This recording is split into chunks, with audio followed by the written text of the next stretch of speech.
আসসালামু আলাইকুম, কেমন আছেন সবাই? আমি কালকে সুপার শপ থেকে একটা রাজহাঁস আনছিলাম। তো ওখানে ওরা এটা কেটে কুটে দিছে। তো আমি বাসায় এনে ভালোভাবে পরিষ্কার করছি। এটা অনেক পশম ছিল, সাদা সাদা, সবগুলো আমি পরিষ্কার করছি। আরও ভালো করে কাটি কুটি প্রেস করছি এটা।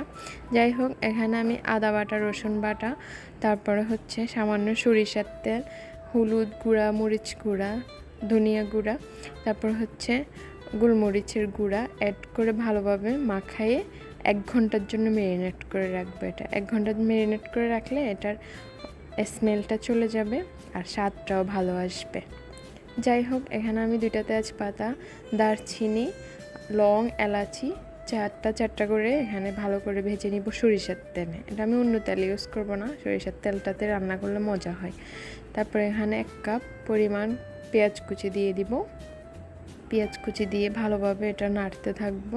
নাড়তে নাড়তে যখন বাদামি কালার আসবে, বাদামি কালার হওয়ার পরে আমি এই পর্যায়ে আসলে আমি এই যে হাঁসটা ম্যারিনেট করে রাখা হাঁসটা দিয়ে দিব এখানে।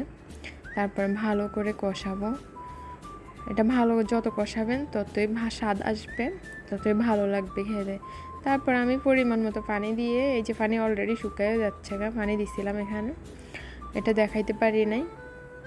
আপনারা পরিমাণ মতো পানি দিবেন যেন সিদ্ধ হয় ভালোভাবে। যাই হোক, এটা আমার হাঁসের রান্নার ফাইনাল লুক।